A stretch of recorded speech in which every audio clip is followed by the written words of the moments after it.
we are. Here we are. Starting Yo. Inc interview. What? Yee. What? And Mwah. anybody who's popping up in chat can only imagine the chaos that was going on before this. Yeah, that's Faye for you. What do you mean that's safe for you? This is not just me. I feel like there was an instigator. What? Yeah. Like you know, like before the interview, we Team effort. you demanded a comfy seat, so I gave you a comfy seat. I And then- demanded, okay? I requested it. It just kind of happened. I feel like those two kind of are similar to each other. One of them's like cute, you know. One of Mm, them's, like cute and like gentle and like soft, and you know, like, like, you know. Yeah. A matter of tone, yeah. Matter of tone. It's like yeah. It's tone. Yeah. I- And you know, we were nice enough to give you a cookie. True. How is Like that that cookie, cookie. by the way? It's a great cookie. Yeah. Sarah made it with love and care and kindness.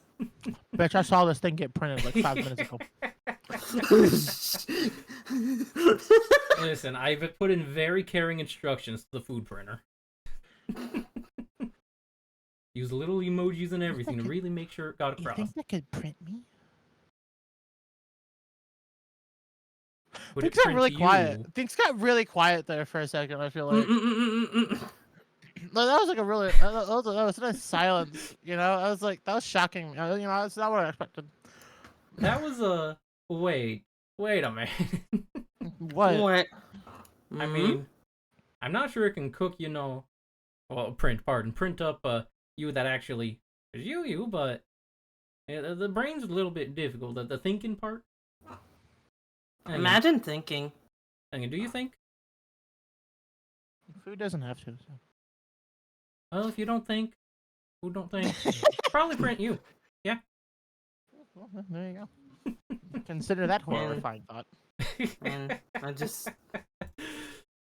have multiple Faye on my seats. On your what? Sorry, I couldn't bite the cookie. Sorry. What were you saying? On my feet. I'm still not that better. You want to give that one more go? And can the third time be the charm here? Yeah. Yeah. You know what? I'll stop there. I'll stop there only for reasons. What's the third option? You sounded like you had a third option that you've now decided against. You don't just say that if you can't think of anything. Do you really know what the third option is? No, that's why I'm asking. The third one was gonna be on my meat. Oh.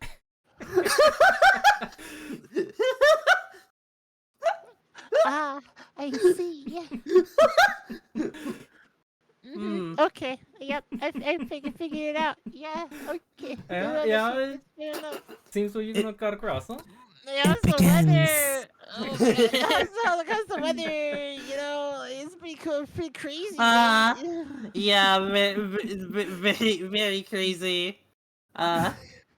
It's real cool weather. Yeah. Very rainy. It's rainy. Oh, you know, actually, it has been raining. Better rain is nice. A lot better than bad air. Always bad air around. Yeah, no, yeah. It's very nice. It's very comfortable weather. Yeah. So, now that we've, let the chaos introduce ourselves for 4 minutes, let's go about some proper introduction. Words. Brain. No think, huh?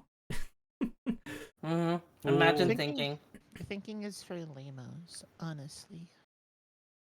Fair. Although, fair. I was not prepared for this most simple of that. I love pears. Oh, really? Oh, really? You know what? Actually, you know what? I realized my folly of that. I realized my folly of that choice of word too. Actually, now that I think, what? Actually, Yeah, you know no, what? go on. No, I'm not backing down. I love pears. I love big, juicy pears. They're delicious to bite into. I have a juicy peach. I actually, unironically, fucking adore peaches too. On that You know, note, I don't think welcome I've ever everybody had. to Big Squeak Inc. Welcome, episode welcome. 39. I'm your host, Saroroku, Giant Mouse, I'm and the- apparently not the menace of today's chat. My co-host for the day. Hi, I is I the Dooney. I am the co-interview, the co-host, if you will. General And Menace, it really seems. on my lap. Are you the time that I introduce myself? Ah, Yeah. Let me get my. I gotta drink my water real quick. I gotta prepare. I gotta make sure y'all all ready. Okay. I'll make sure we're all ready. All right. Okay. I gotta do my. I'm gonna do my stretches, my preparations. Yo. Oh. Okay. You know, so I'm Faye. Nice. That's Yeah. what I prepared for. That's a Faye. That's me. I'm Faye. That's what I prepared for. Okay. Fair, Okay. fair. I'm done reading that stupid bit. Oh no, that leads right in directly to my stupid bit. What? Are you ready for the most difficult interview question of all times, as voted on by previous interviewees? Very, No. very Go difficult. for I it. can confirm. All right. Who is Faye? Who are you? It depends which Faye, because there's a lot of them. Like there's Faye Mata. She's the person who voices Lulu in League of Legends. Like that's a Faye. I think there's a few other Fays that I know of. There was this one Faye that was like an owner of a restaurant on Kitchen Nightmares. That's a Faye. But who specifically? Can you specify? Oh, you know? I would say the third Faye that comes to your mind. Or you, one of the two. Let me flip a coin. Heads or tails? So which one's me? Tail. We'll say tails since tails is the bottom. You did. What the fuck? You got tails. You got tails. But why? I'm gonna scream.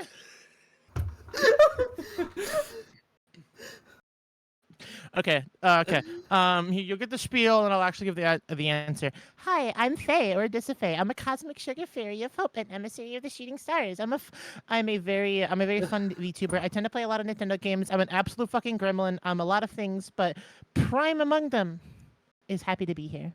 No. That's cute. That's Alright, nice. And the bullshit. I'm fucking gremlin. I'm a gremlin who like just got off of work. I've been working so long this week, so I have no limits right now. Correction, I have no filters. That's better. I'm No gonna be a very filters? unfiltered coffee. Popped up So on high all the up sugar energy from and- that cookie. Ooh. Reminding me over here. Yeah, right. I mean, apparently we got a printer that can print out more of them and more of you, apparently, so... I'm sorry. no. Oh no, yeah. Yeah, no, don't I worry can- about it. Don't I worry can't about it. imagine a swarm of Fae eating a swarm of cookies. How do you deal with the swarm of Fae? Well, option one, You know open what? mouth I cat. realized. Okay. Yeah, I'm about to say I realized that was a questionable question. That was a question that like led to a lot of bug spray. Don't bug spray me. It's not gonna work anyway. Actually, would it work? Why I do mean, not know if that would work? I can find My out. gem is the gem that constitutes me is made of nuclear pasta. Why am I concerned about bug spray? Anyways, so yeah. Hi, thank you for having me. I'm happy to be here. Poison's poison. I am a fairy type. No, because I'm Oh. also a steel type. It's not gonna work. I gamed it. I win. You know?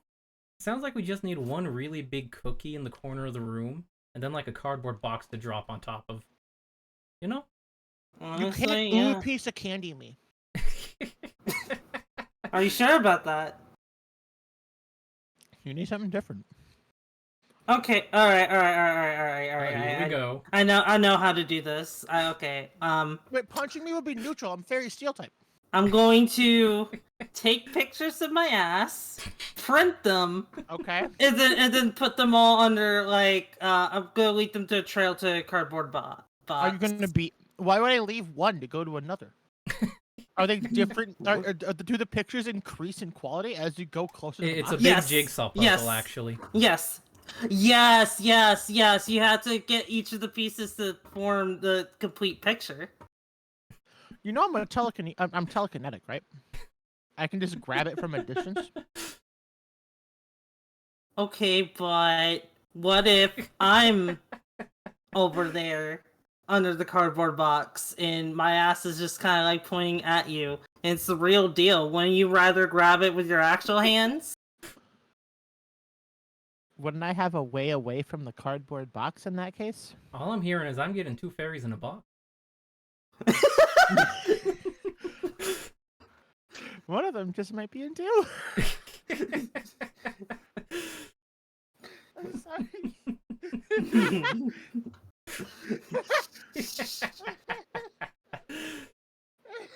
Listen, we walked into this with chaos beforehand. We're walking through with all the chaos we can, huh? Yeah. Sorry, I'm gonna be the least controllable person on this entire interview show. I promise you. So, let's see. Just taking a glance at my notes. First section of questions I have, I did actually take a few notes looking around your various sites, Twitter, Twitch, and whatnot, and they were more lore related. If you wanted, yeah. So, the first thing I really gotta ask about is, was this about a shooting star fairy and granting wishes? Well, I'm granting the wish of eating a fucking Twix for the first time in this entire day.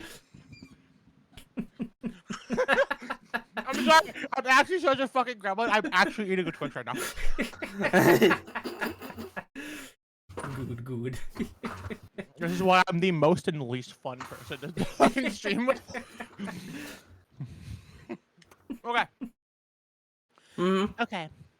So, I'm a fairy of hope. That is my denizen of fairy. I don't know, Dooney. I don't know if your segment of fairy, you have different wings than I do, so I don't know if you follow the same function, because that's usually probably not. That's the key thing. But my species of fairy is born as a conceptual being that exists as a form of a coalesced amount of energy of a specific feeling or emotion or thought, which can take its form in basically anything. Mine, hope, very specifically. Nothing else. Literally no other fashion. Just hope. So if I want to have sustenance, I want to be able to grow in strength. I want to be able to learn more things. I want to be able to experience the universe. I have to experience it solely through that lens. And what could possibly be more hopeful than being a shooting star, hearing the wishes and hopes of all the people that could possibly see you, and granting them whenever you can to spread the wondrous tales of wishing on a star. That's me. That's what I do. That's why I tend to trail throughout the sky with my little ribbons that look like little shooting stars. I trail through the sky, listening to the wishes from people that wish on me. And if I find one that I actually like and can grant, I'll twinkle a little purple and decide to land to grant that wish.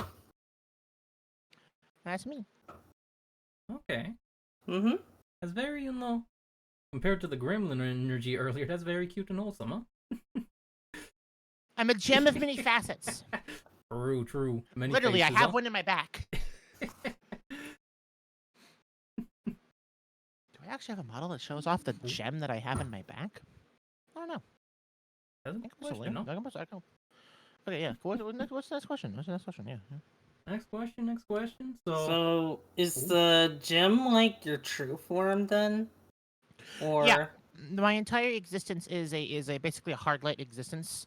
Originally, fairies are just are conceptual beings, so they appear only through the perception of people that look at them, which means they stop existing if you stop looking at them. At least my function of fairy, which I guess are kind of like sprites or wisps.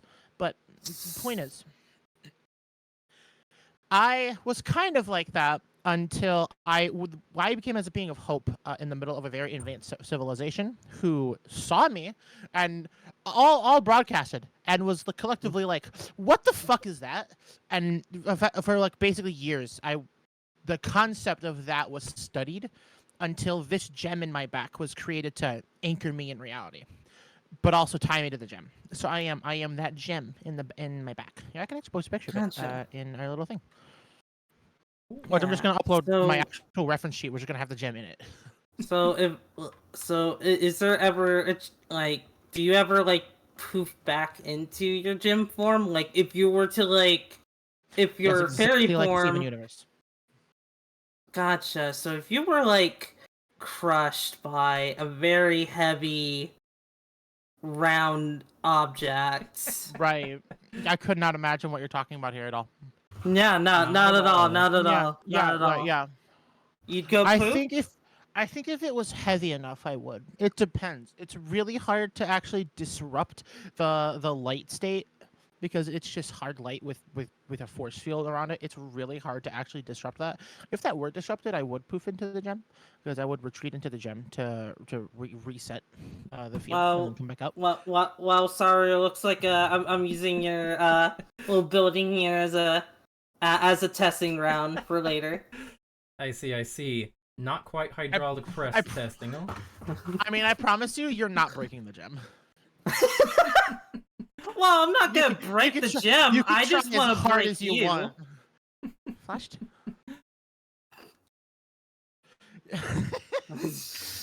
Yeah. Hello. Hi. So about Alright. that next question. What's that next question? Oh, We I'm, have to bring- get the next I'm bringing up question, that yeah. image you sent over so people can see properly, right? Yeah, it's a very Yeah, I mean, pretty image. that Who's is the my reference artist? image.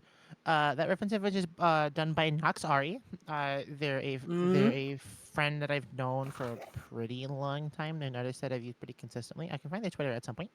That is just my reference image, but you can see in the right one. You can see from the back my gem. All my wings sprout from my gem, and my entire body also comes from that back gem.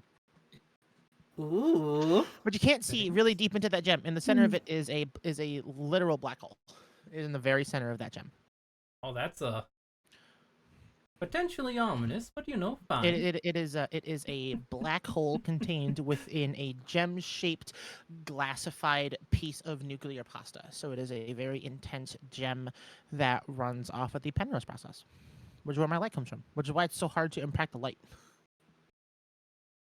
Nuclear pasta? Nuclear pasta is an incredible, has a hyper dense piece of matter that you can find within the center of stars. Technically, if you were to look at it, I need to remember exactly what this is, but it's in the very core of a star. It is broken down as a result of nuclear radiation, nuclear usage and fusion. And if you look at it, it kind of looks like a bunch of pasta, like lasagna noodles stacked up on itself. It's also roughly 20 billion times stronger than steel. Well, I never heard about that, so you learn something new every day. It is theoretically the absolute strongest material in the entirety of the universe. Oh. Man, it's good. Huh. Yeah, good luck with that, Dooney. Yeah, I guess the entire planet's just gonna have to be the testing ground, huh?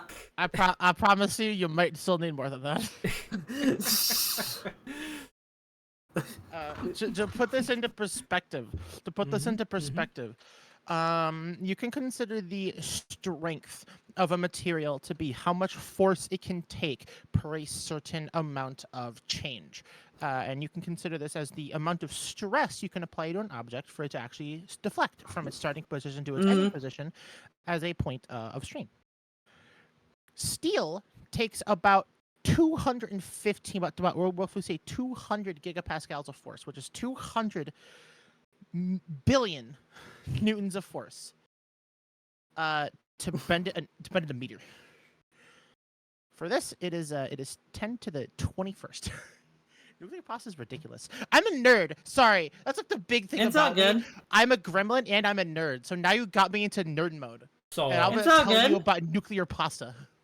All I know is like I'm gonna have to like hit you really, really, really hard. And as somebody who actually has an engineering degree but never got an engineering job, I'm all for this nerd talk and seeing how far, Dooney winds up going down the rabbit hole of it's not working, it's not working. Yeah. Mm. I have an engineering degree and I have an engineering job. I actually have a very in-depth engineering job. Ooh. I am a rapid prototype. I'm a rapid prototype mechanical designer, leading into a design and product engineering role, Okay. which means I can take a look at a single CAD drawing, like a single blueprint, and I can make you that whole part. I can make and test that whole part and perfect it to a degree to where you can actually sell it. I can do that for any part. Because I have heavy CNC machinery, which means I can cut heavy steel.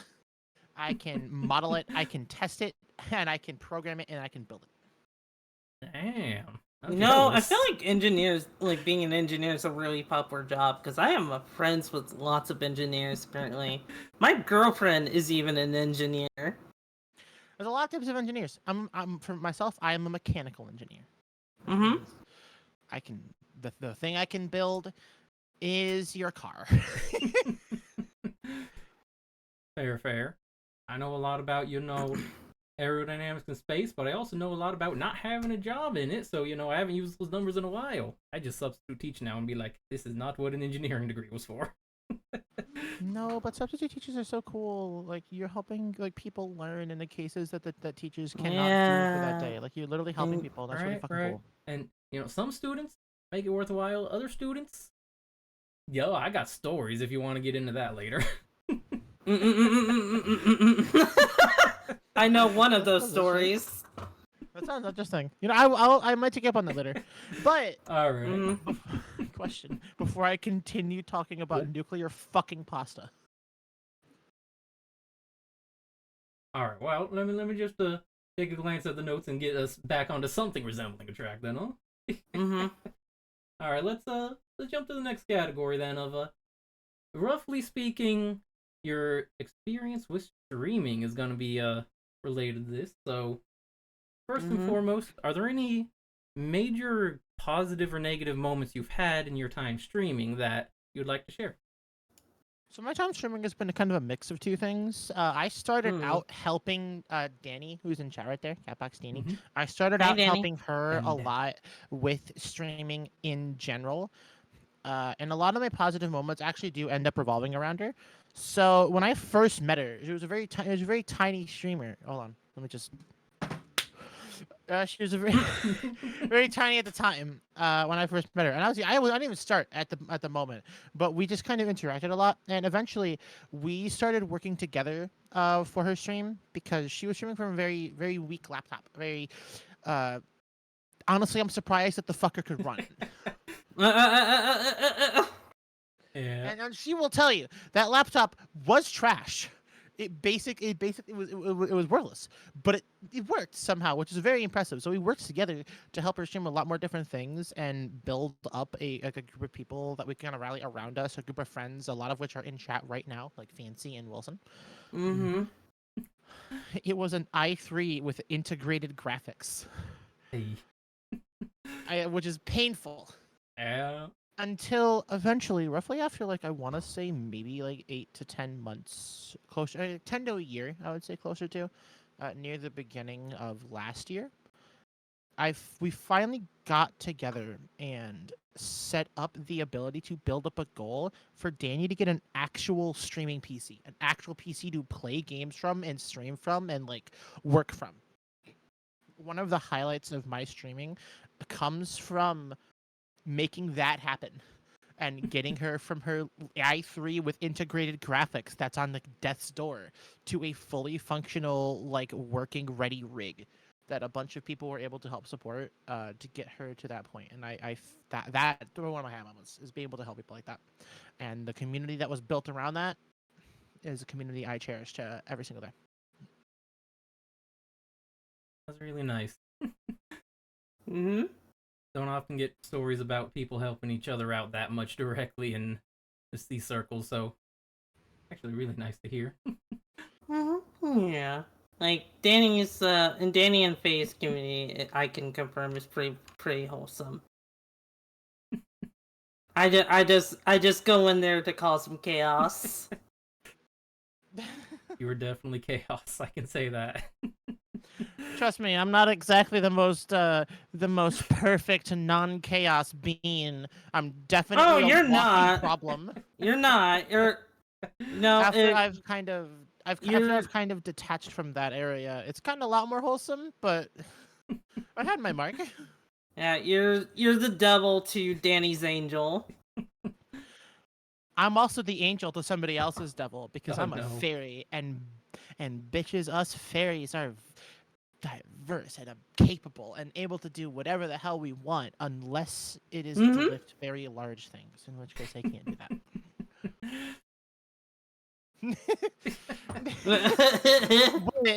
Fair, I'm fair. small. Small. Yeah, so don't ask Faye to help you move out of your home. Because it's gonna take at least 2 weeks. I would recommend you don't ask me, not because I couldn't help you literally move your things out of it, because I will accept it and then I will pick you up and move you into a different location. But I won't tell you where you are. Be very cautious asking fairies for things, because I am the type of fairy that will fuck with your request as much as I can. Genies have I feel nothing that. on us. Oh, we got very good reasons why all those rumors and legends are about, huh? I can't wait to tell you about the guy who, like, you know what? You know what? Maybe I'll tell you about that guy another time. Oh, fair, fair. I made his family forget him. Oh. Oh, no. That's a great thing. Oh, There's so many things I could tell you about. There's like a little, Jesus. Sorry, I've done a lot of really fucked up things now that I think about it. Like, they're fun, okay? fun is as fun is. Like, there was one time I enchanted a door such that if you walked through it, you would think that you were in a different reality, but nobody would agree with you. So you would literally feel horrified that everybody around you was a doppelganger, even though nothing happened. And the only way to fix it was to go through that exact same door again. That's pretty evil. Yeah, it was. Holy fuck! I don't even do. Wow. What? I'm a fairy.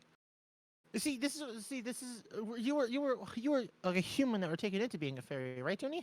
Yeah, I was. Yeah, so you never went. So did you ever go to Fairy High? Oh. No, never went to.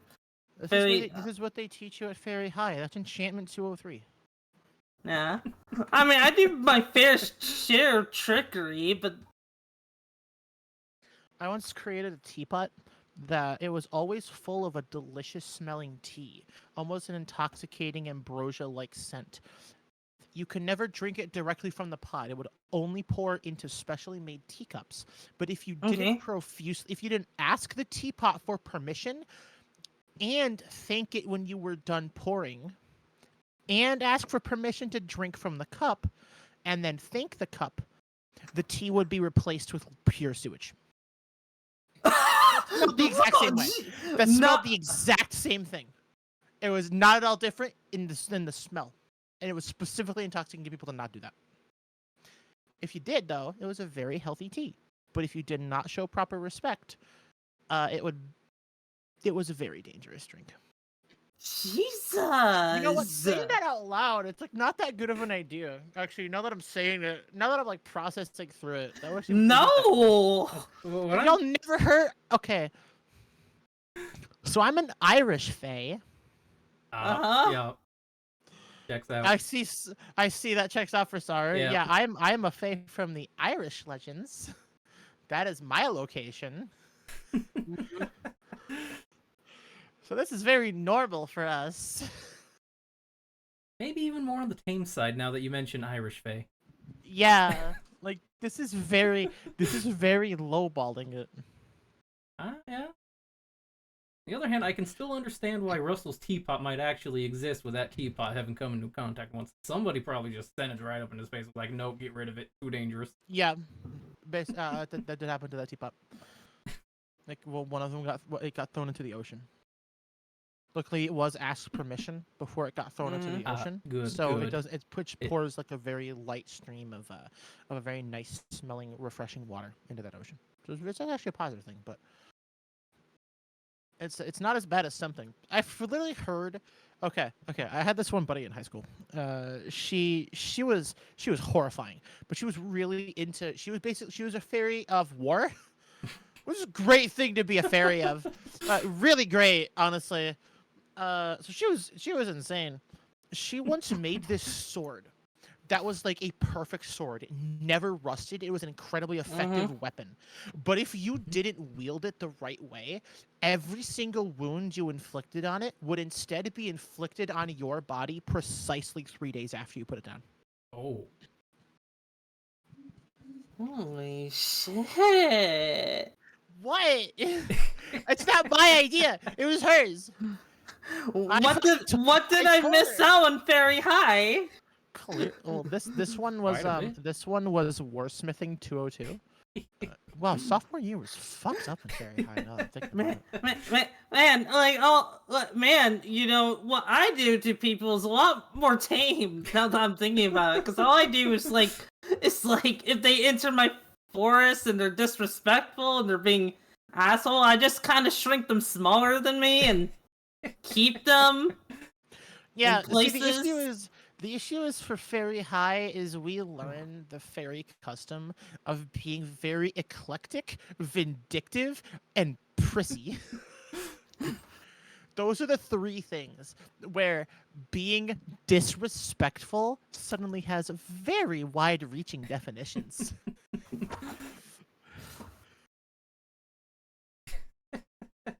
Like there's maybe I should. I had another thing I was gonna share because I interned at a place that I interned at a forest. I interned at a dryad's glade. She was a wonderful person, but basically, well, yeah, she moved on. She returned to the soil and became a mushroom dryad. Okay, all right.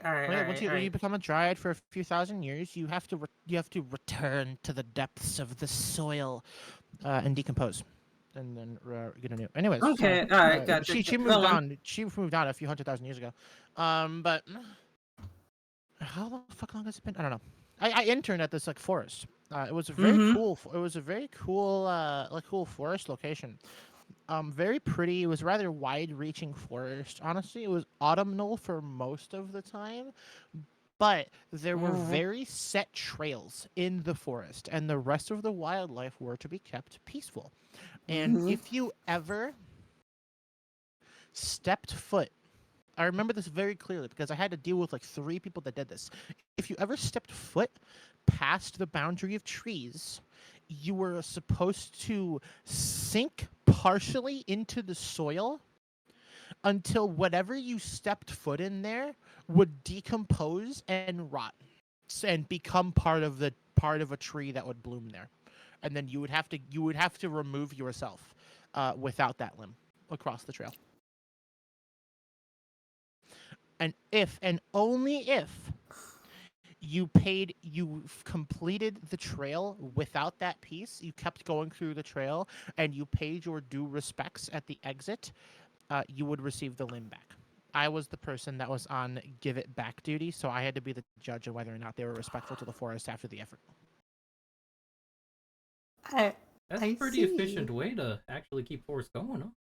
You know, most of them actually were actually very respectful. One of them was really mad at me. I was like, dude, I can't help you. You're the one that broke the rules of the forest. I can't help you that much. But most of them were very respectful and were very sorrowful, and they all got their things back. So it was a very positive thing. The dryad did not actually like taking it, mostly because it was gross. It was a very positive thing, and that forest actually get a lot of return visitors. I think a few humans even end up working there as rangers, which work with the dryads. So it was a very positive experience. And what's the next question? Anyways, sorry, I kept talking about the really fucked up things that happened in my past. I love to hear it. I'm almost tempted to ask, can I get a curriculum of some very high classes? Just to be like, I wonder if I could add this to anything else, huh? But next question is more of a general thing going on along with the streaming retrospective. I also noticed that you have many titles that you seem to proudly present yourself with. Yeah. Engineer, gardener, baker, and music producer. hmm So I can go through all four of those. Engineer, obviously, I shared Mm-hmm. that before. Mm-hmm. I am literally an engineer. Gardener, obviously that intern thing with the dryad thing. I worked with a lot of dryad forests. I also, but generally, I will help grow a lot of urban farms. I'm very positive on the urban farming, replacing Mhm. backyards with more actually vibrant locations because it's a lot more respectful to the forest and to the earth. I like to make sure that those things are being taken care of, and I have my own urban farm in my backyard. We grow tomatoes, so that the woodland creatures can have them as they go. One part of urban farm people don't understand is that it's actually good to let a lot of your produce just kind of go and be eaten by the creatures of the area because it helps produce promote biodiversity. That's one thing. Baker. I've always enjoyed baking. It is the one thing that I can do that has not been corrupted by Fairy High. They never had a baking course, or at least their baking courses were not very vindictive, because it was a lot about actually giving people. It was a very positive. It was a positive energy curriculum set. Mhm. So it was very give people. You can really put a lot of heart and love and effort and positivity into any and all baked good you do that you make, and giving it to somebody is really like giving somebody a piece of your heart and letting them enjoy it. It's the best way that you can do to give somebody a tangible piece of happiness that they can experience from you and appreciate you from. So I really enjoy that. That's why I enjoy baking in my own time. And then, last but not least, as a music producer, I am a music producer. That's my side thing. I work with Luis Vasquez pretty consistently to make a bunch of different music, lots of different music tracks for a handful of people, like Mistress Doom, VT.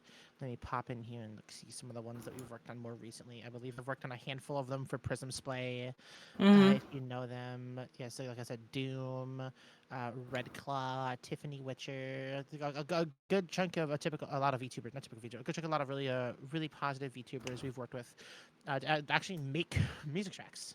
That's the last thing I do.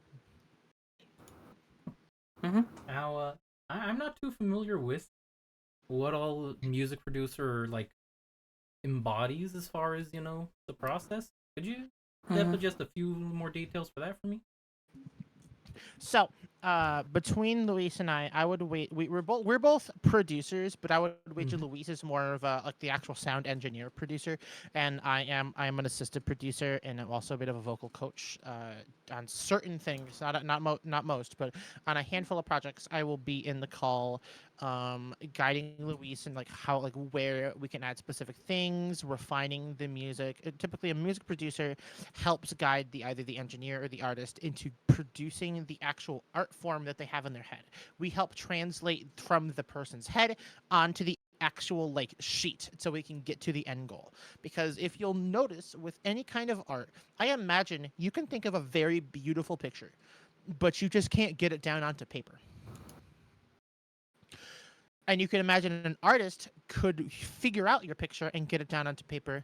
But music is a lot more of a really complex thing because you can't see it. You can only really hear it, and it's hard to really process whether or not that meets with your vision. So having another person there, which is the co-producer, is a producer. That's what I do. It helps get that to the final goal of what people want and make it really like shine and really positive, really good. Okay, okay. So Mm-hmm. a whole lot of translating intent to reality, bro. Yeah, in a way. Then You like know what? figuring out different ways to understand that intent and present that intent. Personally, what I do, specifically, is I will translate what the person wants and what the person's like ideas are going into the song into a sort Mhm. of story that we can then tell with the music, and then Oh, try to refine that story that we're telling with music, because music is a story. Even if a lot of music gets like faster or a lot more chaotic, all music does take the form of a story, regardless Mhm. of how eclectic it is. So I'll take the thoughts, I'll translate into a story, I'll process that story through them, and then I'll guide Luis into making that story, the music into the form of that story into a final end goal.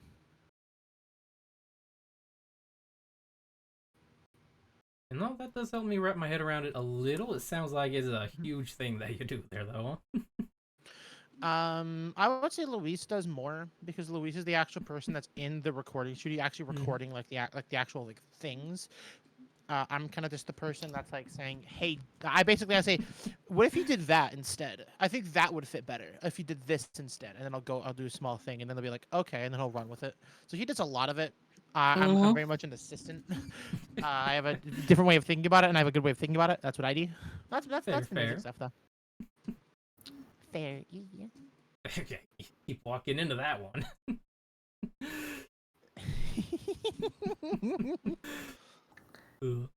Ay, ay, ay. I say fair way too much, so you're gonna have a dozen more opportunities before we're done.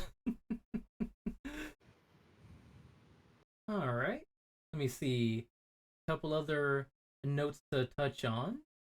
Let's see. My questions. I have a section asking about communities that you've been involved in, positive and negative, and we've already touched on that some with your time talking with Danny and all that as well, right? So, the question shall be: are there any communities that have had a major influence on you, good or bad, that you'd like to talk about? Vexoria, the Sunny Dish community, is like one of the biggest reasons on why I'm in this area, and kind of that whole section of VTuber space as a whole, that's kind of blossomed around Vexy. People like Vexy, people like Prism, people like I would say Vil as well. These people have had these particular specific communities have had really positive influences on me and positive effects on me, because they're the reasons that I'm here and and I'm part of all of this. And these communities are the reason that I'm kind of the person I am now and the person I am today.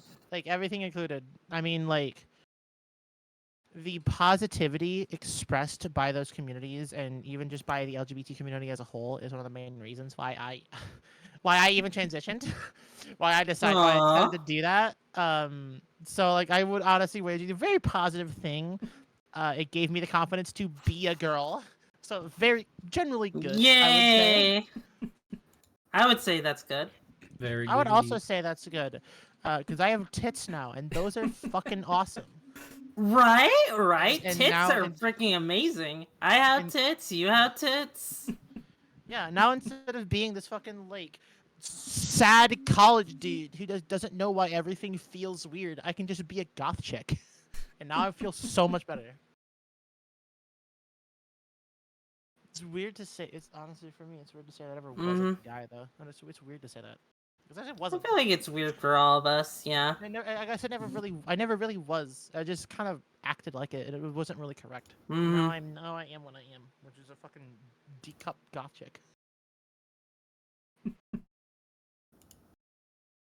Yeah. I'm going to a little bit more, but what's next question? What's the next question? Yeah.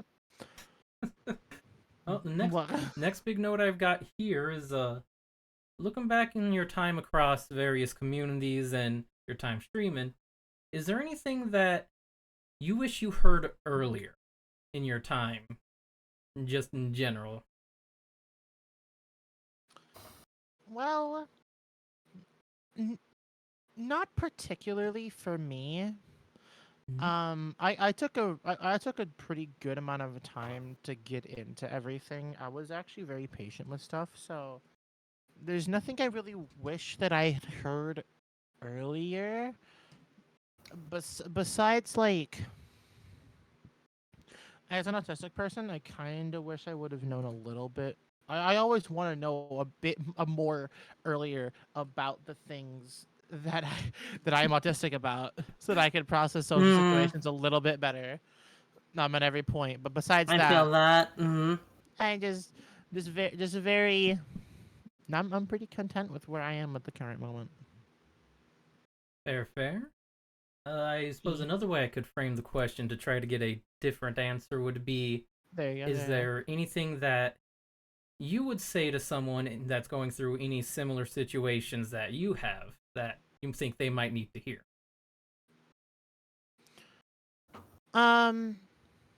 For something that's very general, I think it's really easy for people to pay attention to their feelings of negativity. it's super easy to look back on situations and remember the negatives and to feel like the negative situations that we experience on a day-to-day basis are significantly more intense than they really are. And not to say that, not to diminish the feelings of people that are undergoing hardship, but making sure to pay attention to the positives is a very good thing and very good for you. Making sure to comment about the nice things that we can really experience and enjoy is really good. And it's helpful to just do things that make you happy and do whatever you want to make you happy. I don't think you have to do something to make somebody else happy when you could just be yourself. And then if you are going through a really hard time, understand that you are cognizant of the fact that you are going through a hard time. Otherwise, you wouldn't be listening to something that could potentially help you. If you're going through a very difficult time, that is because at some point things were better than they currently are. If things have been a hard time for the entirety of your life, then that is an average. You're at an average point. If things are bad right now, that's because they've been good. And if they've been good, they're gonna be good again. We only got valleys because they're surrounded by mountains. Yeah. Beautiful. Definitely something that's I can say is, hard to keep in mind when you're just in the moment too, huh? It's always a good thing to make sure you're keeping hope to a brighter future. Because there's always gonna be a day where the long night ends and the sun rises up on a brand new day.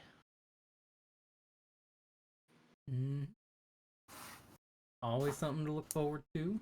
Keep on doing your best. Do like that. Let's see. Let me just skim at my questions, and it looks like I got the note here that I should probably mention that if anybody who is currently watching has a question they would like to potentially get answered as well, please do feel free to ask them in chat, and we'll try to get to them. And at this point, it looks like I put a little bit of free space here, so Dooney, Faye, if either of you have something that you want to talk about, ask, or bring up and just ramble on for a bit, now is, absolutely fair game. The last time I was told this, I went on a 2-hour rant about beavers. You know what? Beavers. Yeah, beavers.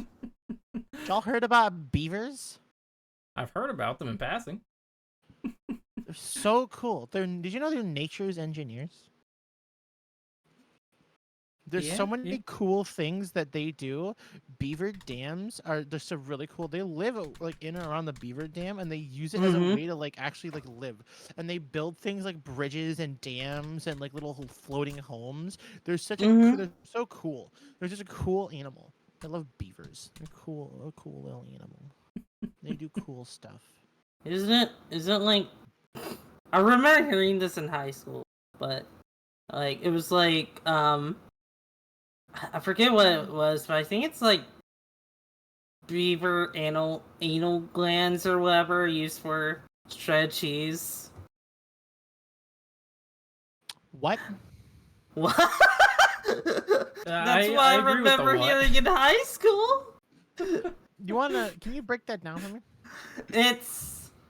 It's like something from a beaver's anus is used for shredded cheese. I'm just gonna throw this out there. I am not gonna be the one to fact check this because I do not want beaver anus in my search history today. I would just like to make the comment that I would really much prefer the concept of something from an animal's anus to not at all be related to a food product.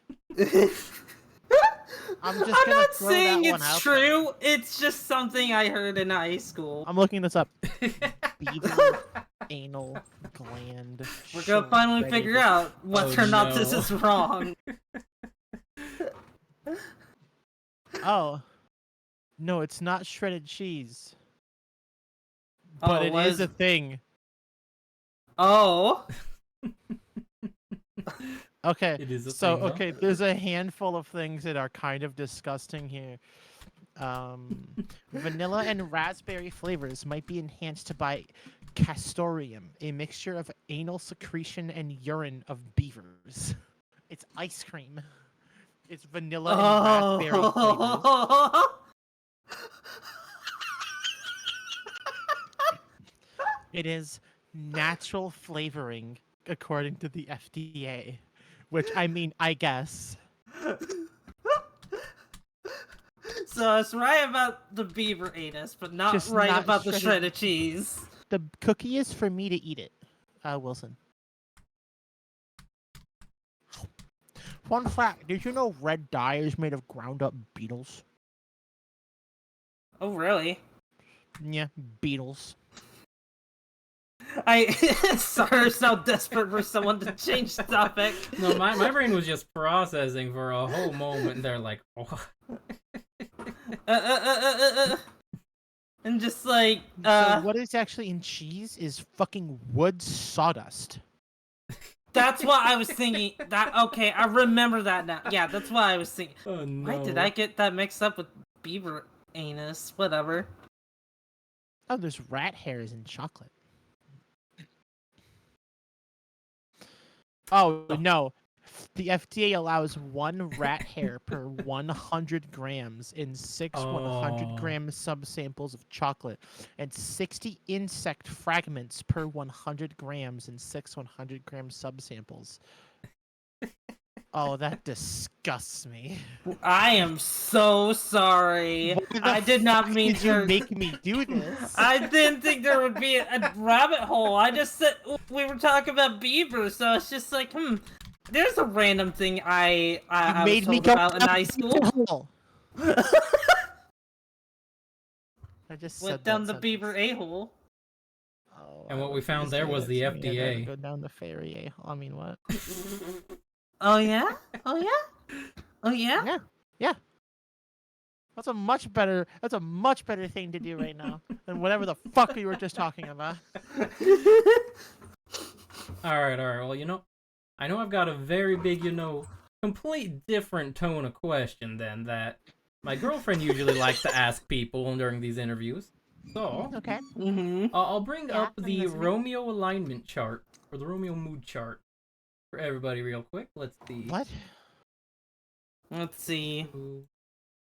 So, I sent it in Oh, DMs, and we yeah. also have, this on screen as well.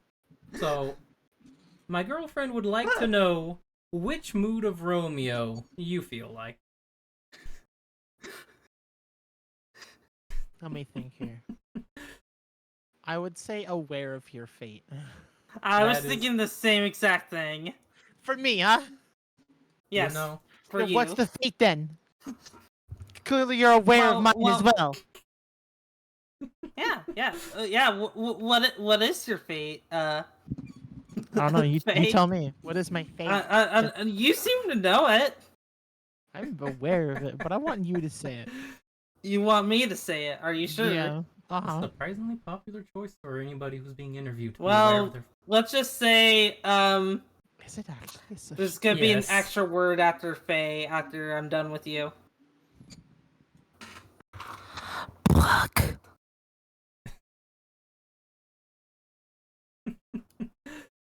Let's see. Looks like we have. So what was? Oh. What?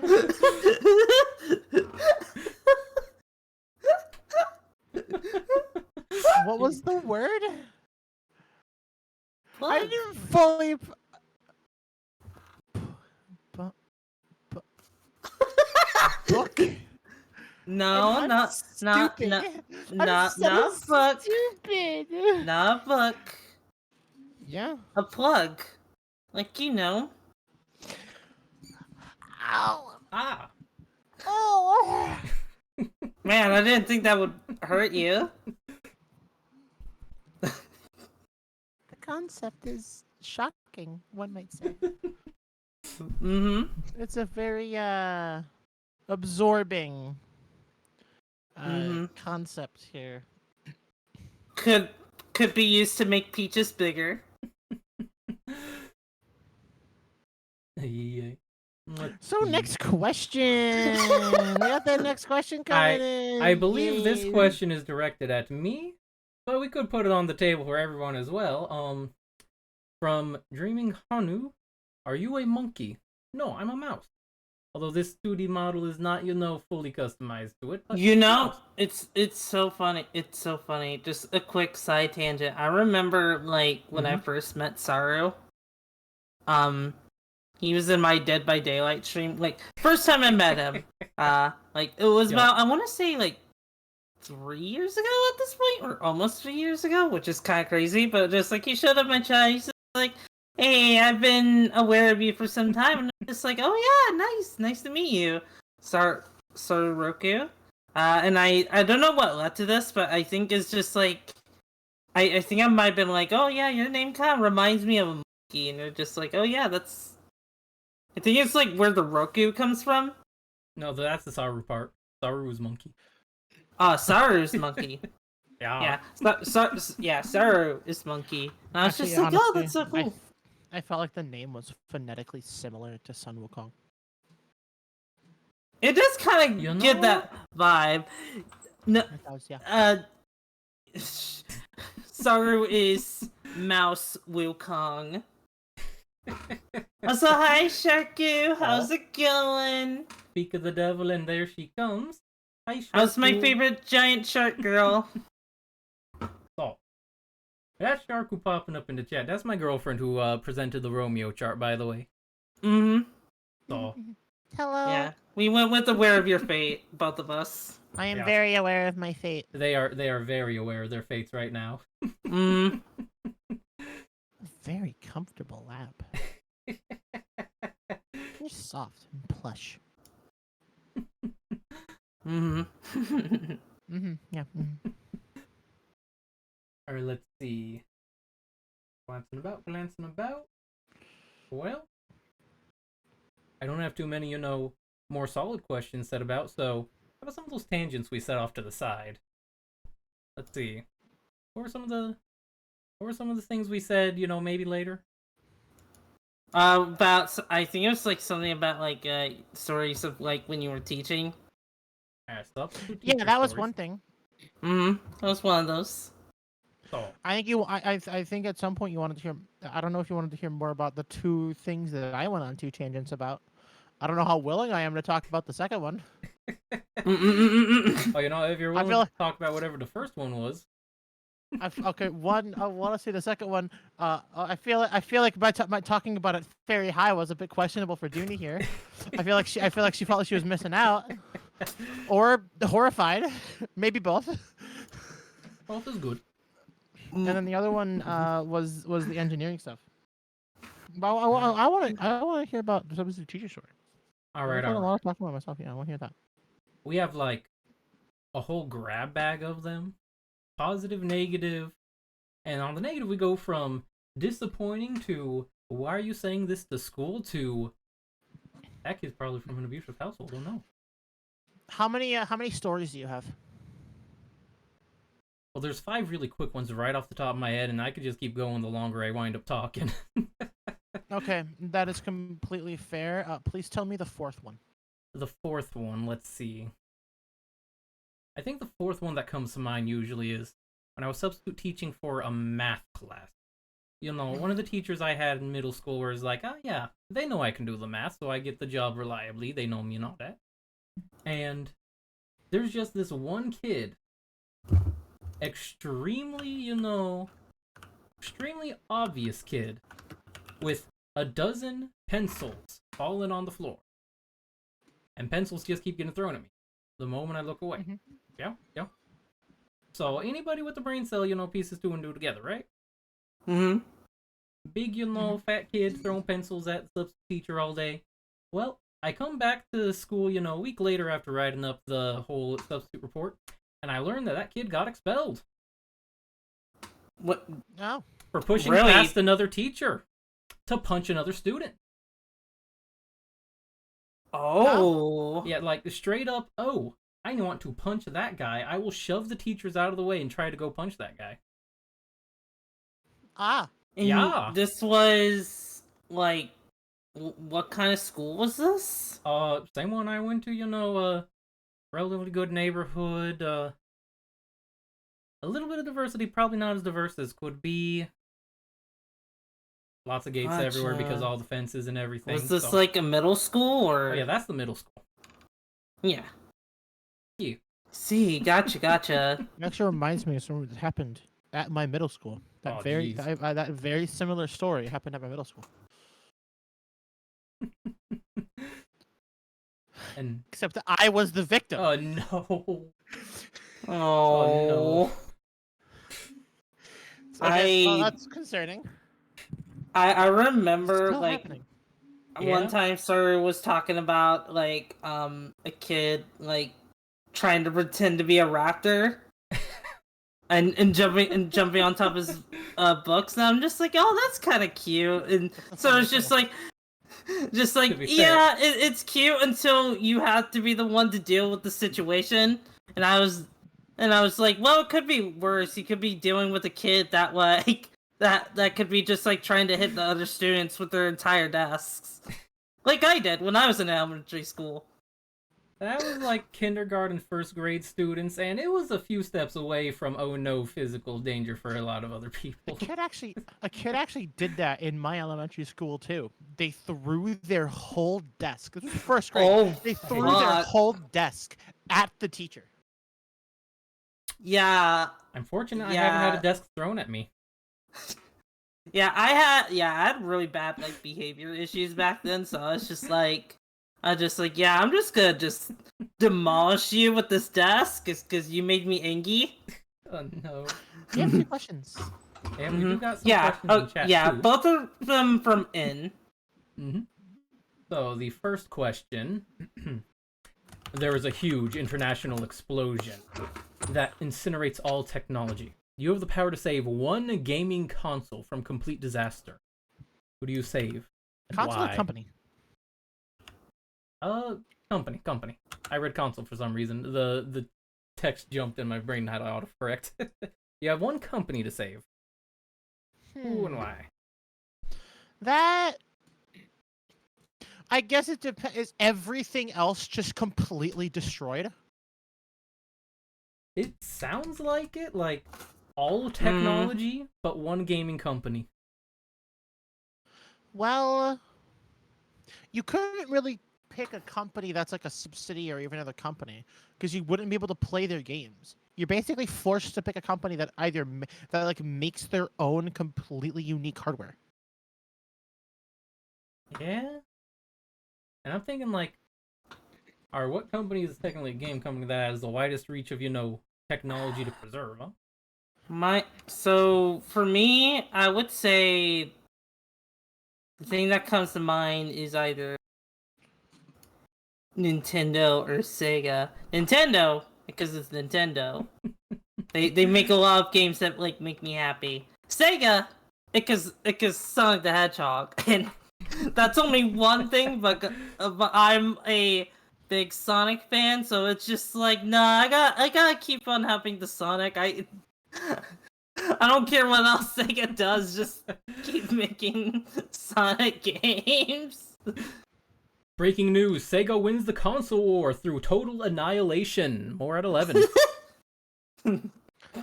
Finally a W for Sega! They got me in complete W, absolutely no strings attached. Yeah, no strings attached. Like, didn't have to trade anything for the W. Yeah, totally not. Sega's actually had a lot of wins recently, I feel like. Yeah, Sonic Frontiers is because they've gone back to their roots on the roots of their whole IP, which is actually really cool.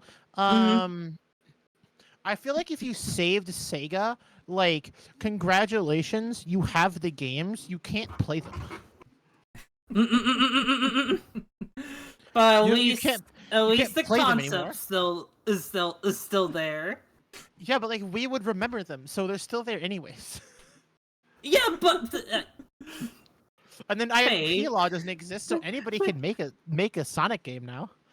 I feel like the destruction would be more beneficial for the Sonic fan community because they'd be able to make their own games. You wouldn't have Sega like controlling anything. They just be able to. They could make their fucking like whatever they want to make. They can make Sonic Frontiers like 2, 3, 4, whatever. You do whatever they want. I did not think you'd go that deep into this. You asked the autistic engineer a question about a hypothetical. You know what? did you Fair enough. expect? Fair enough. Fair enough. Fair enough. There you go. Fair enough indeed. I would choose Microsoft because they make computers. Yeah. I want to keep those. My brain went to Microsoft Smart and Sony choice. because Sony got, a whole bunch of reach over a lot of things. Microsoft, my computer, I am very attached to. I use it all the time. Like I want to continue the production of computer software and maintain the knowledge that requires that that is required for that computer software for the eventual rebuilding of it. I love Nintendo, but I fucking hate the company. Burn it to the That's ground. a mood. All right, now I was so happy if all those IPs suddenly become public domain. let's just take a knife and twist it in the question. Say Microsoft, but do we want Microsoft having a monopoly over technology? Just hard stop.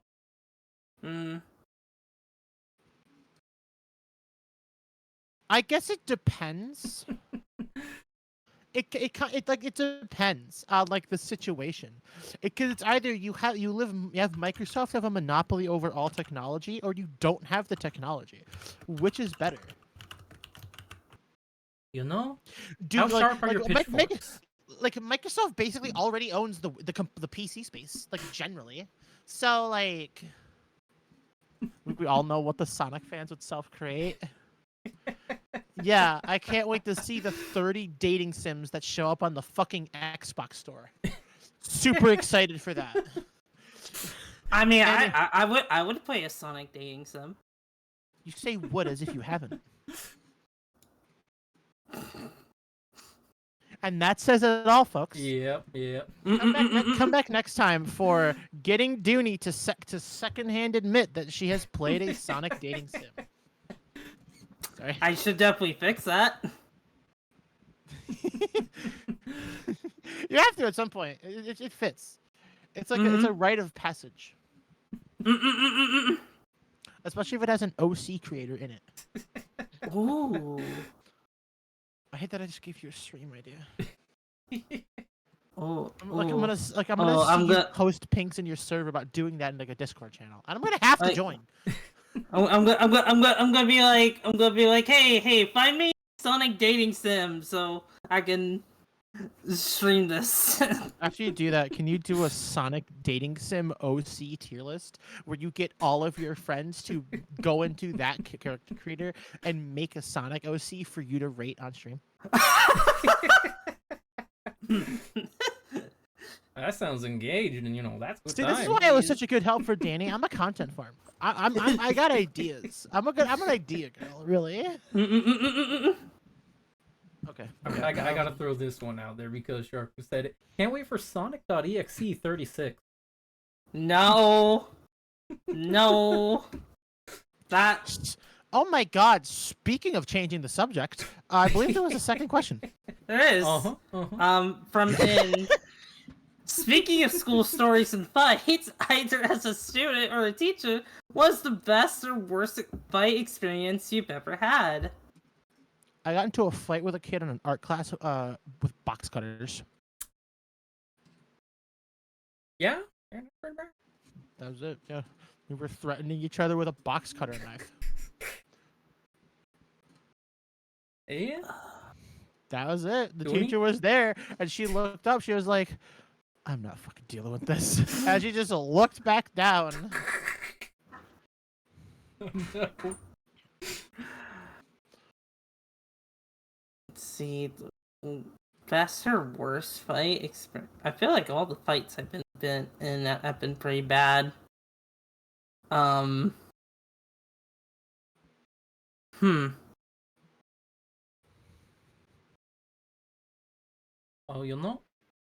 I got a uniquely awful situation going on there then. Substitute teacher, another one of the big stories. I'm sitting there, different math teacher. No, continue. I thought of a better fight. I realized I got into like 3 fights with Fairy High. No, but continue though. Fair. Fairy. So, sitting there, math teacher, different math teacher, same school as the last one, right? Mm-hmm. End of day, 6th period, 5 minutes left to go. Speakers blare out, we are now in lockdown. Nobody is allowed to leave, we are in lockdown.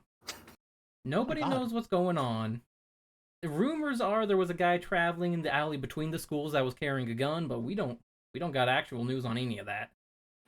So, I'm sitting there, end of day on like a Friday, so everybody's eager to go when they get locked down, right? We're stuck there for like an hour. I, put a bunch of paper over the big window to be like, okay, nobody can look in the window now. You kids can stop huddling in the corner like you're going crazy.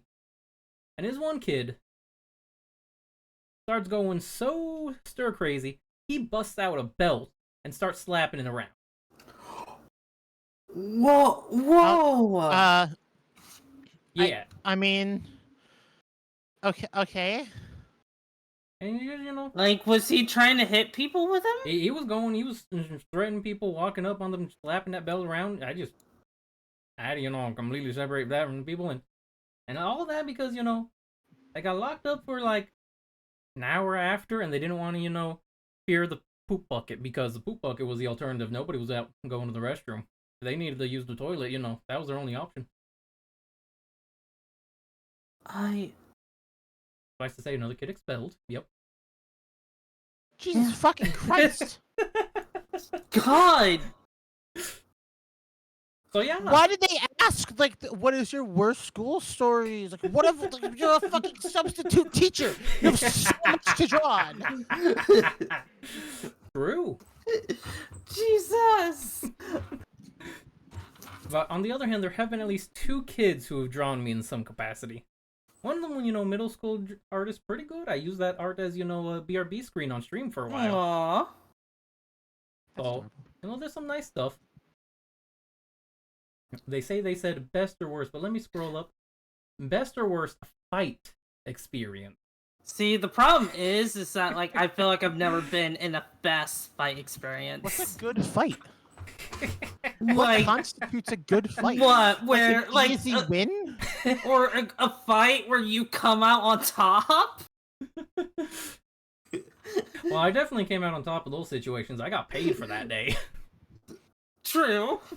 I just don't understand. Like, at what point do you consider a fight not a contender for worst, but instead a contender for best? How does a fight not tier always low for being a fight? What's an S tier fight? I feel like 4 could answer a question, one of my regulars, because he has stories about the legendary bootleg Beyblade battles in the bathroom where razor blades were duct taped to the top. And, like, he talks about that fondly. Oh my god, that actually fucking reminds me of my elementary school where we had a black market of Pokemon cards. That's not surprising, but oh my god. It was a rough black market. People were violent. Oh, jeez. People would be like the kids wanted to eat like an extra meal, and so like this kid would be like, all right, but you have to give me a cool Pokemon card in a week for this. And then like the next week you have to give me a cool Pokemon card, and you would like meter it out like this like some of his lunches, and because he wanted cool Pokemon cards, and if he didn't get it, he would fucking find that kid, and beat the shit out of him for the card. Jesus. This is the same school that I have my copy of Pokemon Sapphire stolen from me. Oh no. No. I have my first shiny Pokemon on it too. Oh. Different pain, but I remember finding Pokemon Pearl at the bottom of a swimming pool. It was my copy, and it didn't work afterwards. Oh no. My copy of Super Mario World once got ran over by a car. It still worked. It still works to this day. That's good. The good ending. I don't know how the fuck I can fit it into the damn Game Boy, but if I do, it works. Let's see. I'll skim chat to see if any new questions popped up as well. Ooh. Answers. Blame them for this question. Oh dear. Oh no. Oh dear Lord. I've brought up a lot of things. Yeah. Oh my gosh, I should tell you about the thing, like when people buy homes near my forest. Oh. Or like near the forest that I used to live in. Game do you miss the most? Meaning the game that has been lost to time, stolen. That copy of Pokemon Sapphire. When I was really young, I would play Pokemon games like a fucking idiot. I would play with one Pokemon. Only one. I would never use any other Pokemon except for the one Pokemon. Because I thought, how am I going to get a bunch of Pokemon up to the level of this one? then do well. I'll just use this one. Which I realize is a harder way to play using only one Pokemon, but I did it. When I first played Pokemon Sapphire, I initially played a lot of copies of games, of Pokemon games, that were all used because they were cheaper. It took $5 for a game of Pokemon Sapphire. Of course I'm going to do that. And I would experience the end game, not really know what I was doing, and play for a little bit and then stop. Eventually, I learned how to reset the save file on a copy of Pokemon Sapphire. My first copy of Pokemon Sapphire, I reset the save file, and I finally actually played a Pokemon game for the first time and experienced it. When I saw Wally at the beginning of the game, I had like gone through routes very thoroughly. I never found a Ralts. When I saw Wally find a Ralts, I was like, I want that Pokemon. I didn't find that Pokemon. That Pokemon must be rare and strong. I want it. And so I searched for it for forever. And I would kill every single Pokemon that I found because I thought it gave me a higher chance of finding the Pokemon I wanted because I was thinning the population. I thought if I killed enough Zigzagoons, they would stop showing up because they'd all be dead. And I could find the Ralts I wanted. So, in other words, you were basically doing the Undertale genocide route. Yeah, until I found the Pokemon. Pokemon that I wanted. I killed like 3 Ralts this way because I couldn't weaken it, and it would teleport away. Until finally I found one that I caught. I found it and I caught it, but it was the wrong color. And I didn't know what the fuck that meant. I just thought it looked cool. I was like, yeah, I got a different one. Mine's a different one. I didn't know. I got a full odd shiny Ralts in that Pokemon Sapphire. I got full odd shiny Ralts. Because it was blue, I named it Lily. Because my grandma likes the color blue and likes lilies, and I caught it at her place. I caught my shiny Ralts at her house, and I played through the game like this. It was up until about the 5th gym that I took a little bit of a break from it, and because I had to go to school. On the way home from school that day, I brought it with me to school because I wanted to play it. I was an idiot. I didn't bring my Game Boy. I just brought the fucking game. I thought it would do something. I'm fucking stupid. I was like it's like 2nd grade. Yeah. It was that day that it got stolen from me, and I never saw Lily. I never saw Lily again. No. It took until getting to Scarlet and Violet where I could shiny hunt for a Ralts. And find a new one and finally be reunited with Lily. Lily, my precious shiny Gardevoir. Oh. I'm happy you two are reunited. Thank you. I feel like for me, I can't really think of it because the problem is like a lot of the games I can just like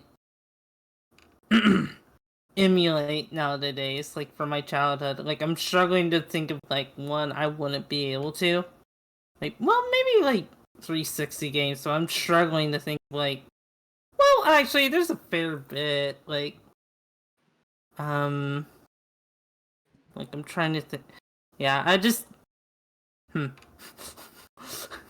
I can't think of any games on top of my head. No, nothing's gonna match up to my story of a Lily. No, it's not. What I can do is like kind of so like I technically have had games and a system stolen from me. Well, although it wasn't really my system, it was my brother's. And this is kind of a long story, but back in the 5th grade, I got into a fight with a kid. And I don't remember why we got in this fight. I will tell you now, it's probably over something silly. But we talked to each other. We realized, hey, wanna be friends? We're just like, yeah. So we decided to be friends. And all was well until it turns out my brother did not like this kid. And I didn't know about this until later, but I was just kind of like, I was a lonely kid, so like the fact that like someone was like wanting to be my friend and go to my house is like, yay! I actually have a friend, even though they're kind of a piece of shit. But you know what? We'll get there when we get there. So I'm friends with him for a while, and I want to say it was like my 13th birthday, around that time. I get a bunch of Pokemon games from him, so I get like Pokemon Yellow, Sapphire, Pokemon. I want to say it's like Pokemon like a Mystery Dungeon, like the DS version, and Pokemon Ranger. Yeah, and I played those. So I'm just like, okay, those are pretty fun and whatnot. One time, he came over and he stole all the games he gave to me. And he stole my brother's DS. And at the time I was in denial because it's like, well, he's my friend, he would never do that. But my brother and my mom were convinced. It's like, yeah, he stole from us, he can't come over here. I'm just like, come on, that's not true. But as the years went on and I just kind of like was able to like reflect, I was just like, yeah, no, you know what, I think he did. Like, I'm pretty sure he did, because we never did find those games or DS again. And yeah, it was pretty rough. I did. A second story because I'm remembering a second thing stolen from me story like this. That's also a Pokemon game. That's not a Pokemon game. You know, it's funny that these so happen to be Pokemon related. Well, I feel like you could just replace any other game. Pokemon games, you actually have like an attachment to. You know, that sounds right. Yeah. Mm-hmm. Okay. May I share the second thing, like the second most? You can. Sad Go that I ahead. missed. I'm sad that I lost this. It was a copy of Pokemon Diamond. So this is my next Pokemon game. I had played Sapphire, then I had Ruby and Emerald, but I didn't actually start a playthrough on them. The next thing I started a playthrough on was Pokemon Diamond, and I had done a playthrough of this game a few times. I'd started with a Chimchar, because it was a monkey, and I thought monkeys were cool, and so I picked it. And I was still in the phase of only play with one Pokemon for the whole game. And so I go with an Infernape. It's not easy to play through the entirety of Pokemon Diamond with only an Infernape. It's not easy. And I struggled catching Dialga. I couldn't do it. And so I looked up in strategy guides, like, okay, can you catch a Pokemon easier? And they said, okay, you can put it to sleep. And so I thought, okay, I'll catch a Pokemon that can put Pokemon to sleep.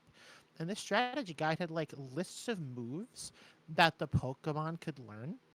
And so I decided I'm going to beat all of Pokemon Diamond with a Kricketune because it can learn Sing. And it could put Dialga to sleep at the end of the game. So that didn't work out. It didn't work out that well. It wasn't the easiest thing, and so I stopped doing that. And so I tried my second option. This is the one that actually did work, mind you. Was a Badoo. Because I also thought Roserade was a really cool Pokemon. I would always say, because I always would struggle against that Roserade for some reason. It was just so strong. I wanted it. I wanted it because I thought it was cool. I was like, oh, that Pokemon gave me the most trouble. It must be the strongest, and so I wanted it. And it reminded me a lot of Akiza Izinski from Yu-Gi-Oh! 5Ds. So I named my Roserade Akiza after them. And so I played through the game with this Roserade. And I always had a slot on the team for Grass Whistle, so that I could put Dialga to sleep, so I could catch a Dialga. But I wanted to catch it. But at this point, I was like, oh, but I kind of want to encounter all the Pokemon, and I learned of Spiritomb. So a friend of mine came over, to help with their copy of Pokemon Pearl, where we would interact with each other, go down, like say hi, go up, go down, go say hi, go up, so we could get Spiritomb. We never fully got it to work, but when and his copy of Pokemon Pearl was like, it was like completely nothing on it. It was a worthless copy of Pokemon Pearl, basically. He fucking switcherooed. Oh. No. He switcherooed the two games and left me his worthless copy of Pearl. When I lost my Roserade. You lost Lillian and a Roserade? I lost Lily and Akiza. Oh my god. This is why in future games I will always name a Roserade Akiza, because I will always consider it as that Roserade making it back to me through everything. Oh my god. Why are you making me cry? I'm just sharing a story. Oh. Fuck.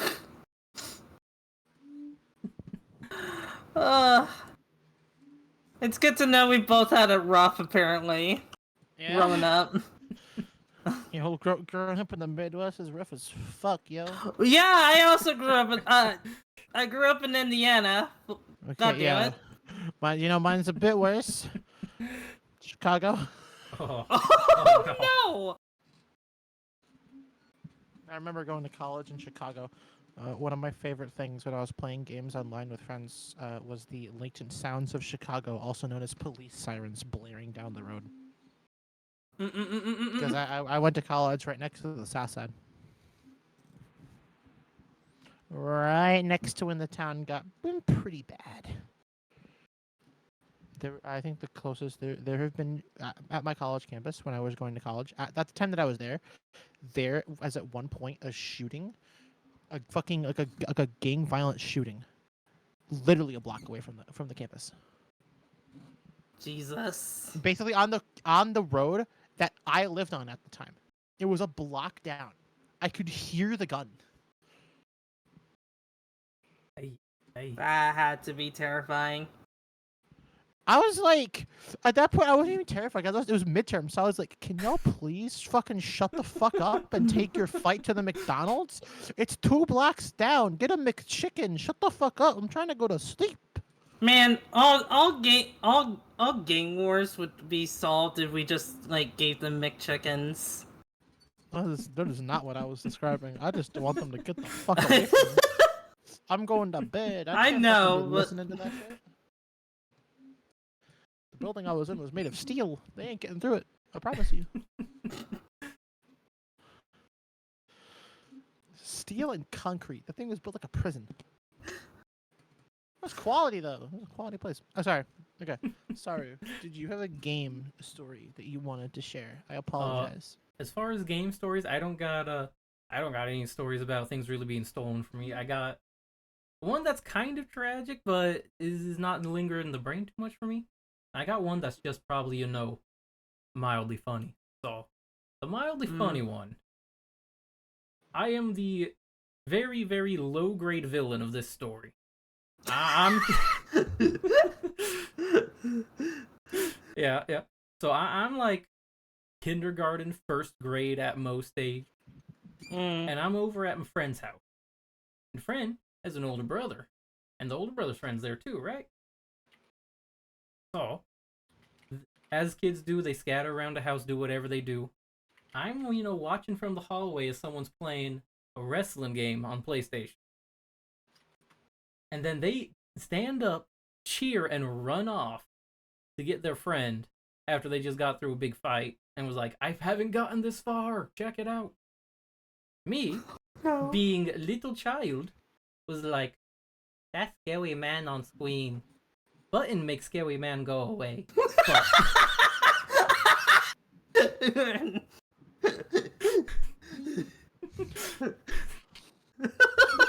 So what did you do? I turned off the console. And then I got kicked out of that house and was not invited back.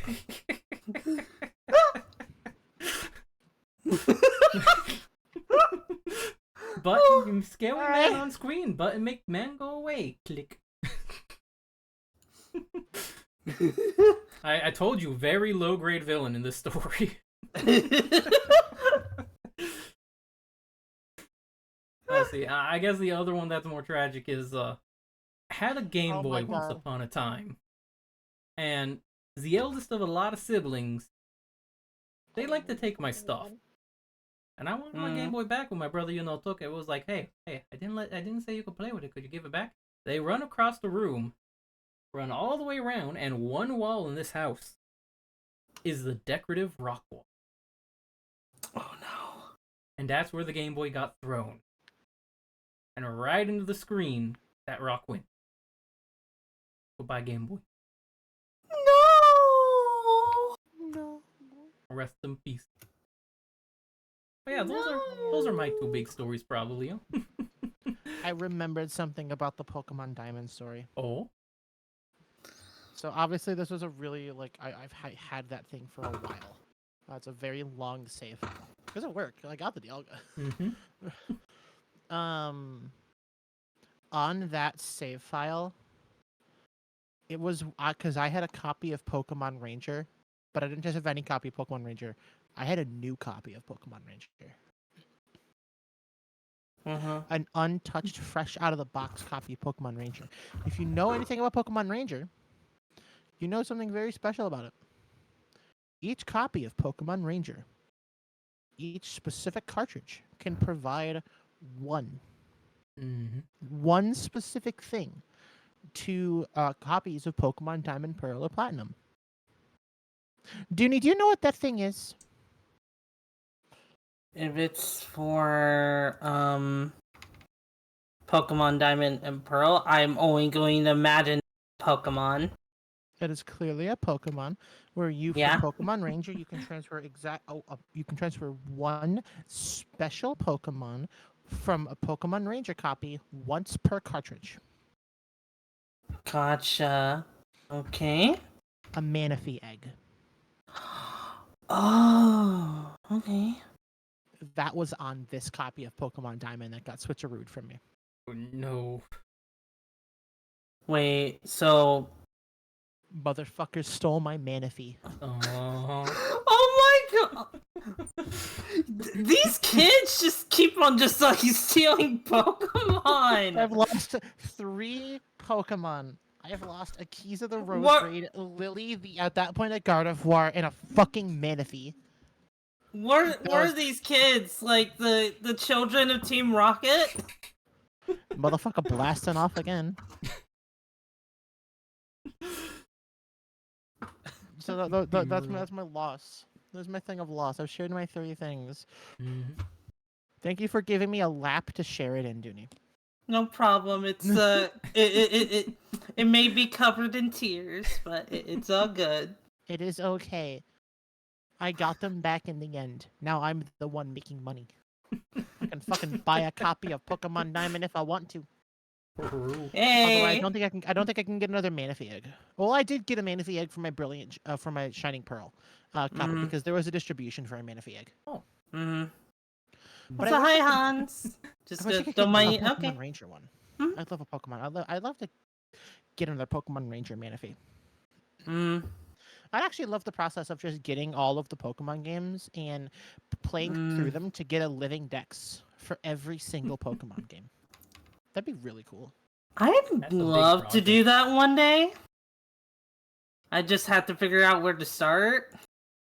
I would start it I would literally start it like Pokemon Fire Red Start and at the just get a beginning. living deck. Just get a living dex of like the Kanto decks, and then Mhm. play through Heart Gold, Soul Silver, and then Emerald. I think Fire Red, Soul Silver, Emerald is like a solid 1, 2, 3.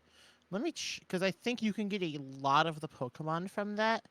You need Coliseum and XD, and then you could go to Platinum, Mhm. and then Black and White 2. What about Black and White 1? No, you play Black 1 and White 2. Black 1. Oh. Yeah. Pokemon Black and Pokemon White 2, Dooney. Okay, listen, when you said Pokemon Black and White and Black 2, I Put immediately a pause just there. I just go, oh, you're talking about like the sequels. Okay, I did put a pause. I did say Pokemon Black and Mm. White 2. I did put a pause there. You could listen, Oh, do Faye. you want her to say listen. the comma out loud? You're too big brain for me. Which is My entire body is smaller than your tit.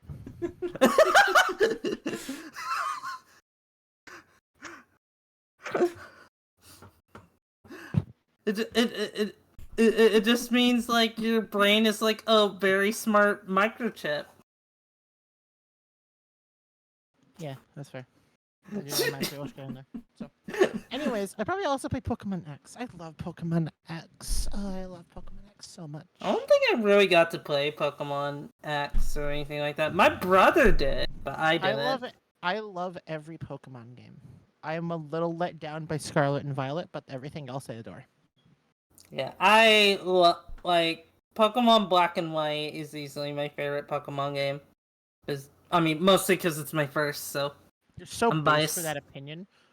I think you're so correct for that. Although I do think Thank Black 2 and you. White 2 is an improvement to Black and White. My Pokemon Journey ended I would when definitely Pearl agree was for in the most pool. part.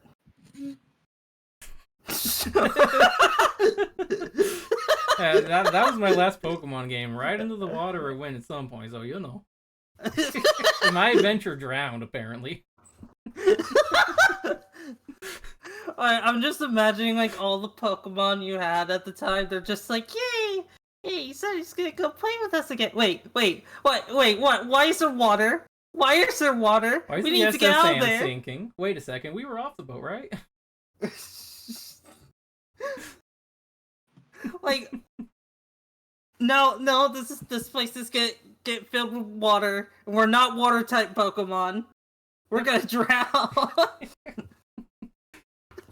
You know, that just makes me think of a really sad Totodile who's like, I lived, everybody else is gone.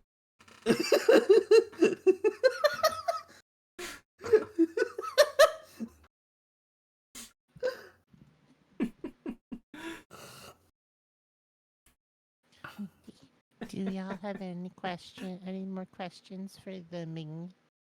So, I had a stray thought that I was coming up with all the game talk. Yeah. And, what's a game that you wish you could go back and experience for the first time again? Thousand Year Door. Next question. Thousand Year Door, huh? Thousand Year Door. Next question. I see Dooney I would thinking. say. Wait, can I answer with a trilogy? Yeah, The Xenoblade Chronicles trilogy. there. I was also gonna go with the trilogy, Danganronpa.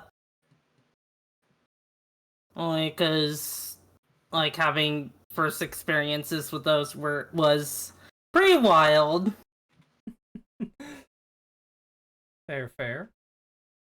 I think I pick a definitely way indie game, Zero Strain.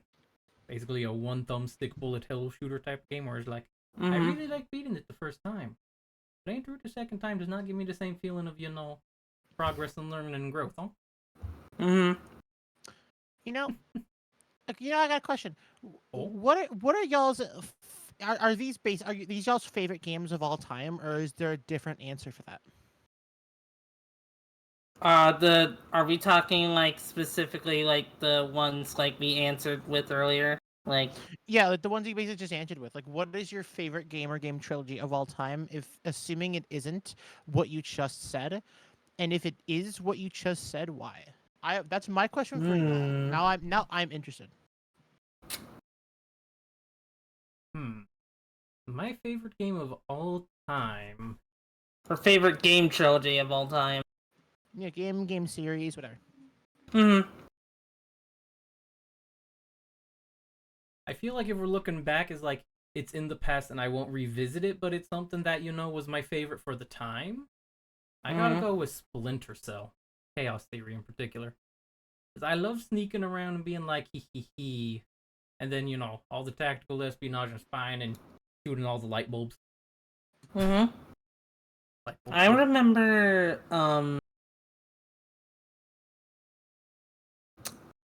Let's see.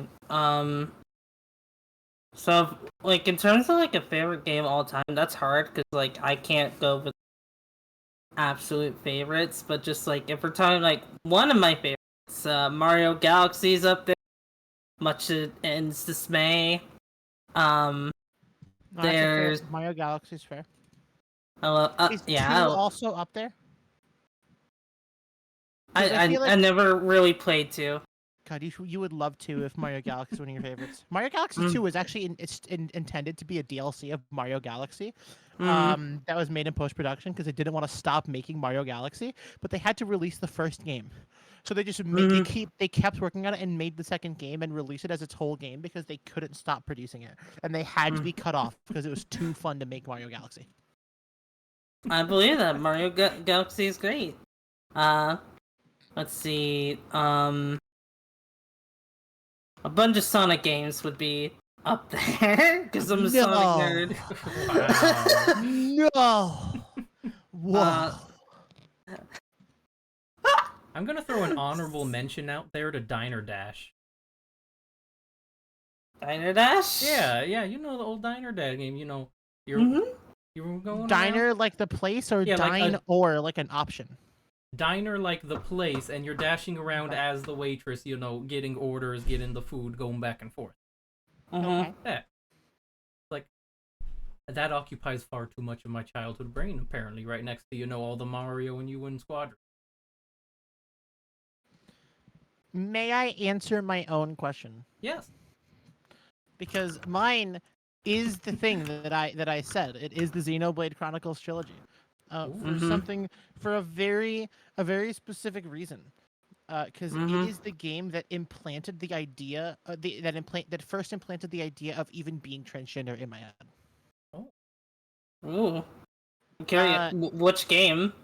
Xenoblade Chronicles 2 specifically. Oh.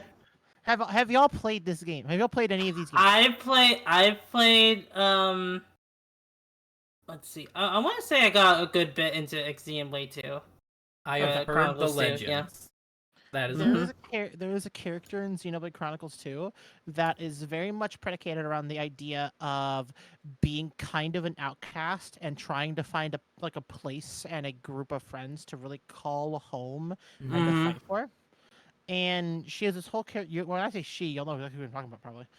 She has this whole character arc of growing and accepting, but having something about her that she just can't really share with everybody. That she's very ashamed to share, until eventually the love surrounding her makes her finally feel confident enough to share this thing about her that she's so afraid that everybody's going to completely reject her for, and she's accepted for completely. And that resonated with me, and I never knew why. I didn't know why that resonated. I loved this character so much. It resonated with me so much, and I didn't know. I never figured it out until a very, very time later. I always wish I could experience these games again someday, though, because the Xenoblade games are so beautiful. Yeah, I went with Danganronpa because there's just like a lot of, like twists and turns with those games, and well, just like shocking revelations I'll probably never get again with the series because like I played through all of them. Mm-hmm. Mm-hmm. There is the amount of twists and turns in the Xenoblade games is incredible.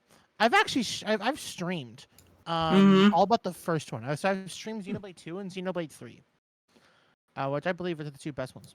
There's a lot of twists and turns that I just really wish I could experience again. But I also know for a fact that I would go back into a depressive state if I did it, because I was depressed after the ending of those games. They're No. sad as Aw. fuck. Oh no. But it's such a good depression. Like here, one of the quotes, and I like remembering these games a lot because the stories that they shared were actually like really influential and really important to understand. This is one of the quotes from this game, and this is where my Hills and Valleys thing come on. The quote is this: "This is the truth of our world. Memories melt in the morning light, and then a new day begins. Roads stretch out before us. So many paths. Which do you choose? That's up to you. Sometimes you might run astray. You'll stop, maybe cry in frustration. But you know, that's all right. For the roads, they go on without end. So look up, face forward towards your chosen horizon, and just walk on." Nice. I love that quote so much. Dang. That's an intense fucking quote, isn't it? I need to recover from that one. That's Jeez. That's like that is and this is, oh my god, the ending of this game. Now I'm thinking hold on. I'm thinking of the whole ending of this game again now, and every single time I think of it, I'm so glad I'm not listening to the song that plays during this part, or I would cry. Aww. I've experienced it like 20 times and I bawl. Honestly, if Danny is here and if she because I played it with her. I played it for and with her on stream. If Danny is here, she might full well remember this part of the game and be kind of fucked up from it. Because it's hard to forget. Yeah, it played Where We Belong. There it is. I found it. I don't know why I found it, but I found it. My brain just hit on the actual recent answer I have, not just the yes, childhood memory type answer for favorite game. Mm-hmm. You heard of Library of Ruina? Never. Please tell me about it. That is a whole rabbit hole to go down, but basically, I believe Korean writing area and studio, big old RPG style visual novel plot going so on and so forth. The main combat of the game is a deck builder, where as you progress, defeating enemies, you take their memories and entire being, turn it into the form of a book, and use those pages to fight against the city and continue going along. And that's really cool. There is a lot to get into with the whole universe it's in. If you like anything tangentially related to SCP, you know, there's a whole nest of stuff there. But yeah, this is a game I really like. It's hard to go back to because once you play through, you know, a deck builder RPG once is like, you can vary it a bit much, but you already got the story, right? Mm-hmm.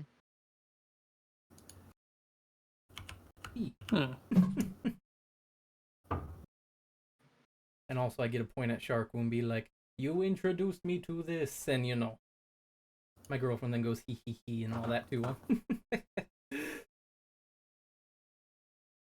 Hee hee. Hee hee hee. Hee hee hee. Why are we still hee hee hee? Hee hee hee hee. Alright. Well, taking a look at what we've got here, looks like we've just got a few wrap-up questions left unless somebody in chat wants to sneak out a quick few last questions. Mm-hmm. So, Faye, normally when I'm wrapping up these interviews, I do leave it to the guest where we would direct the raid if we direct the raid at all. So, while we're asking these questions, do try to keep in mind or spy over towards people and see if there's anybody online you'd like to send everybody over to. Mm-hmm. Absolutely. So, for a wrap up, I'd like to ask short term and long term for these two questions. So, for the long term, are there any major goals or plans that you're working towards that you'd want to share? Stream wise, not particularly. um I've recently, as a result of the fact that I have a new full-time job, I've actually had to take a break from streaming to think about it, to see when I can do it with my current job and current living situation. It's actually become very difficult to do so. So currently, regards to streaming, I'm looking to actually move, get into a more safe position so I can bring streams back. So eventually, I will start streaming more again. I likely will start doing my typical streaming thing when I can move to a place that's safer and just more positive and happier and comfortable. So yeah, that would be like the long term thing, and the short term thing I guess is very much the same. So I guess I can just say that is the short term thing. I need to find somewhere to live so I can continue and actually start streaming more consistently. Long term is a lot more vague. I want to eventually, when I eventually stop streaming, I want to feel like I walked away from it making people happy and smile that I was there. Like if I'm gonna step away from it, I want to make sure that people were happy about it. That people are like, okay, I enjoyed the fact that that was a very positive experience. I wish she wasn't, but I'm good to move on. I'm hoping that I can make somebody smile, and anybody smile happy in the long run. Those are my things. I don't really have too many on the terms of other goals when it comes to stuff. Yeah, that's it, really. It sounds like, lots up in the air and just gotta solidify your path, huh? Basically, I'm just letting the dandelion blow where it goes, and we'll see what sprouts in the future. Fair. We do got Jay Triumph sneaking in one last question as we're wrapping in. So, if you have any idea of if there's anyone you'd like to rate, feel free to send the name to me while I ask this final question. So, they asked, what got you first interested in size stuff, like TV episodes, media, etc.? Bowser's Inside Fair. Good. That's a good answer. I really don't think I gotta specify. You don't have to specify. Don't have to. We get it. There was a lot going on with it. Yeah, with me, it was like Alice in Wonderland, Totally Spies. And Totally Spies is self-explanatory. Yep. For myself, I'm not sure what it was. Probably just passive absorbing of all that. I can point to a very particular person and a very particular picture that Kickstarter was made me like, oh yeah, this is definitely what I'm into. But I could just say the name Carbo, and I think the idea gets across, huh? Yeah. I know Carbo. I'm a big fan. I know somebody who's very close with Carpo. I've interacted with them a few times. They're actually a very good person. I'm very positive. Carpo's great. I forget the exact name, but if you're familiar with some of the older pieces, I recall Gluttonous Fairy Rampage, Big Red Eyes. The red eyes really, thought everything was like, yeah. Do you know what color are your eyes? I would say hot pink. Hang on. Isn't that a shade of red? Let's see. Is it a shade of red? Wow. You know, you're suddenly very much larger than I remember you being. Actually, you know, this is a. No, this is. Are they red now? Definitely red So across thanks for a whole lot of having me. things, bro. Thank you so much. Sorry for having me. Oh, good luck with your Thank you so much. You imminent know, I fate. feel like this. Well, everybody, we got some technical difficulties coming on. Take care and say hello to Dandy Demon for us, huh? Goodbye. Bye. Ow.